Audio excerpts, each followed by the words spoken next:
and welcome back to redheart.com. I'm your host Mikey here from the Crochet Crowd. This is video number 2 as we work along our Afghan throw just like you see here. In today's video we're working on the squares that are assembling the octagons together. In today's video I'm going to show you step by step on how to make these squares, and then in video number 3, which is next, we're going to be putting everything together and finalizing your Afghan. So now let's get started working on your squares right now.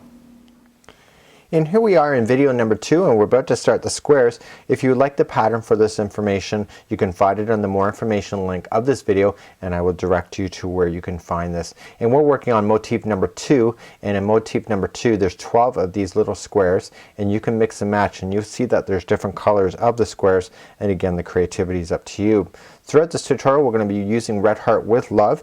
Don't be afraid to substitute it with Red Heart Super Saver or whatever you have in stock. I'm using a size J or a 6.0 millimeter crochet hook today.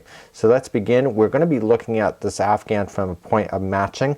We've already finished video number 1, which is the octagon itself. So in this next one we have 4 different layers. So we have 4 different rows growing up, and what I want to do, my goal is to finish off the round. So when we go to finish this off is that the outside color matches the octagon shape, so that when we go to put it together it looks like it's blending together just perfectly. To keep my Afghan looking consistent, I'm going to start off the same kind of way, and what I need to do is that I want to make sure that the final ends up in the pink. And what I noticed that with myself is that the final 2 rows, there's only 4 rounds going all the way around, and what I want to do is the final 2 rounds I want it to be pink. So I'm going to change the middle to be yellow just like this one, and then I'm going to go blue, and then I'm going to go 2 layers of pink in order to match it with this particular sample that I'm showing on screen. So let's begin. We're going to do a slip knot just like we did on video number 1, and the very beginning of this, the first few revolutions are exactly identical as you're working on the same pattern. So these are the squares, but we're going to start off in the same manner. So let's begin. This does not count as 1. We want a total of chaining of 5. So 1, 2, 3, 4, and 5, and we want to create a ring. So we're going to go to the beginning, chain, and pull the yarn through and through to form the center ring. And the straggler I just want to leave down on the top so I can trap it in a position for next time. So let's continue on with round number 1, and that was chaining of 5, doing a slip stitch, and now we're going to do a beginning bobble in the ring. And you will notice in the more information of this pattern you will see that there's a beginning bobble and a regular bobble. So here's the beginning bobble and how you do it. So we're just going to immediately chain up 3, 1, 2, and 3. This is identical to what you did in video number 1, and we're just going to double crochet, and we're not going to finish the double crochet. We're going to pull through. You'll have 3 on your hook, pull through 2 and hold. So wrap, going in, pull through 2 and hold, and you will have 3 loops on your hook, yarn over and pull through all of them.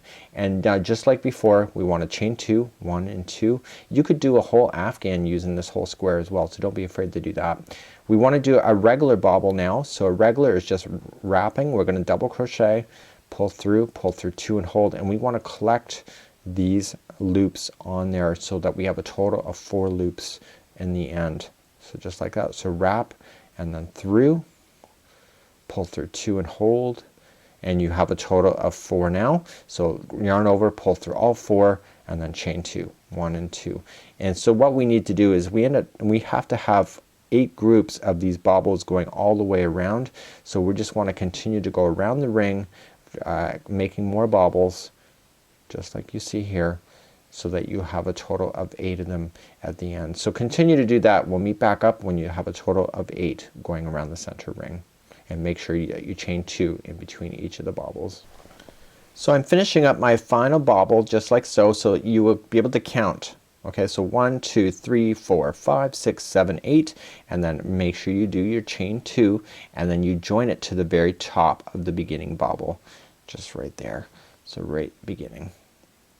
And I want to fasten off this color, so I'm going to take my scissors and snip, and I want to just pull up and just weave in the ends, and the next round is going to trap these weaved ends into position, so I'm not worried about it too much falling out. And you kind of want to keep a track of your tails throughout your project in order to make it work for yourself, in order to speed up your time when you're going to finish this off at the end. And this beginning one that we had, we can just safely trim that now because we trapped it under enough stitches. And voila, you can move along. So I'm going to move on along to blue to start off round number 2 for this project. To start off round number 2, I want to just create a slip knot, and this is just my own personal preference. You can fasten it on whichever way that you most prefer. And then I just want to come in between a bobble. So there you see that there's groups of 3 together. You just want to come anywhere, it doesn't matter which one. Grab the yarn and pull it through. And we are going to do a beginning bobble. So I'm just going to grab the straggler and the yarn, and I'm just going to pull it through once, and then I'm just going to grab the regular yarn 2 and then 3. So there is the beginning. So the first part is really trapped in there really good. And so I'm just going to do 2 more double crochets as the beginning bobble. So wrap and through and hold, and then wrap through, pull through 2 and hold. And so now you have 3 on your hook, yarn over, grab it and pull through all 3, and now chain 2, and then into the same space right underneath you want to do a regular bobble just like you were doing in the last round. So just continue to gather your loops up. You don't finish off your double crochet, you just leave the last loop on, and then once you get 4, pull through all and then chain 2. So let's begin the next one. So in between the next space there we want to do a regular bobble. Okay, once you get your 4 on there, yarn over, pull through, chain 2, and in the same space put in another bobble. So every one of the spaces are going to have 2 bobbles in between, and you will have a chain 2 that separates the bobbles at the top, just like so. So let's review one more time. So 1 and 2, so as you're chaining a 2, come into the next space and put 2 more bobbles in with a chain 2 that separates them in between. And chain 2, and coming back into there to finalize that off, and continue to do that all the way around. We're going to meet back up, we're going to finalize this color off and bring on the pink for the final 2 revolutions of this project. So now coming all the way back around, and you can tell that I'm done because when you look at it you can see it's almost like spokes, and there should be 8 spots. So 1, 2, 3, 4, 5, 6, 7, 8, and then there's 2 bobbles into each one of those. And when you get the final bobble done, don't forget to chain 2 and then just join it to the beginning of the first bobble you started off with the slip stitch, just like so. And I want you to fasten off this color, and we're going to bring on pink for the final 2 revolutions for round number 3 and 4 for this particular square. And again, the color choices are up to you. You don't have to change colors. You can just do whatever you feel is most appropriately to you. So I'm just weaving these in gently because the next round, just like the yellow here, I was able to get those in so that it looks really quite decent when you're finished with it. So let's begin, and we're just going to do a slip knot just like so, and on the work here we want to pull it up, and when we look at it we just want to follow the spoke up. So just here's the yellow, just follow it up in between. Do not go in between where you see 2 are joining like this. Okay, so you just want to go right in between, and we want to fasten everything together. If you have your own fastening method, you're more than welcome to do so, and just bring everything together. And I want to do a simple chaining of 3 to begin. So let's do that. So 1, 2, and 3, and do 2 double crochets in to the same space, just like you see there. And so the very next one now is 2 double crochets into the next chain 2 space. So here's the next 2 right here, 2 double crochets in, and then it's calling for 3 double crochets in the next chain 2 space. So jump to the next one, and we're going to do 3 double crochets into there. And this is the very center of your square side. And then the very next one is 2 double crochets in, 1 and 2, and now we immediately are going to start a first corner, and the first corner is 3 double crochets, chain 2, and then 3 double crochets. So in the next space we're going to do 3 double crochets,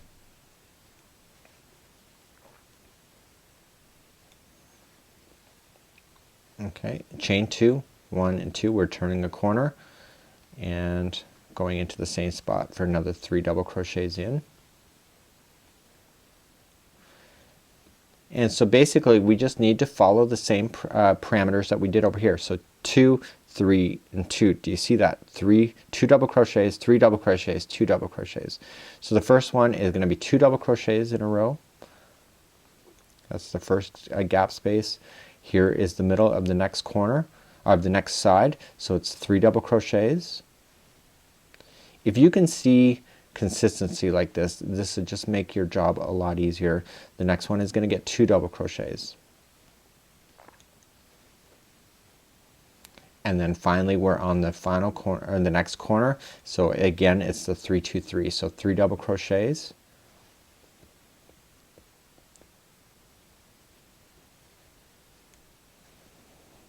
Chain 2. And then 3 double crochet. So let's review again one more time, and then I'm going to leave the last line for you. So again, remember we had 2 3 and 2, and then we had 2 3 and 2. So guess that's what that means. So the first gap is going to get 2 double crochets. The next gap is going to get 3 double crochets, which is the very center of your next side. And so the next one is 2 double crochets, and we're now ready for a corner. So again 3 2 3. So 3 double crochets, chain 2, 3 double crochets, and then finalize off this round doing exactly what I've already shown you before. So to finalize off this round, we've gone across the side, so 3 2 and 3, and then the final one is the other side of the corner. So it's 3 double crochet in, because we started off on the half of the first corner, and then we chain 2, 1 and 2, and then we just slip stitch to the beginning of the chain 3 that we started off with, and that will finalize round number 3. And we do not want to fasten off this color. We want to keep this color going for one more revolution as we finalize off this motif together. To begin the final revolution, just like I showed you on video number 1, I'm going to slam in my hook into the hole, and I'm going to pull it through and through. And again, this just kind of backwards up your work so that you're going 1 stitch backwards and behind, and this just helps you. So if you remember on the video number 1, we ended up with 13 stitches going across before we did the outside, and on this one here we got 13 as well, because we're simply going to be putting these work together. So every stitch now going around is going to be a single crochet, just like you did on the very final revolution of your octagon motif. So we're just going to simply just do 1 single crochet into each, and then in the corners it's just like we did before, 1 single crochet, chain 1, 1 single crochet, and this is just acting like it was on the motif as you go all the way around. So every stitch is 1 single crochet, and then we just now hit the corner. So 1 single crochet, chain 1, and 1 single crochet as you work all the way around. So continue to do that. 1 single crochet all the way around, corners 1 single crochet, chain 1, 1 single crochet, and we'll meet back up and we'll finalize off this motif together. So we're now coming back all the way around, and we are just doing the single crochet, and then on the final corner it's 1 single crochet, chain 1, and then we just want to slip stitch it to the beginning single crochet that you started off with, and just weave in our ends. And when we weave in our ends, we're just going to be gentle about it, because when we go to sew in these together with the other motifs, you will find that that will get trapped in between the sewing stitches, so it's not something you have to worry about too dramatically. So if you've done your homework right and you've done your tension right, you will notice that these will fit together right in the corner slots of your particular afghan. So here we have the round, or the octagon shape here, and you will see that this just fits right into position no matter where it is around the edge. So let's begin to move on to video number 3 as we finalize and put this afghan together.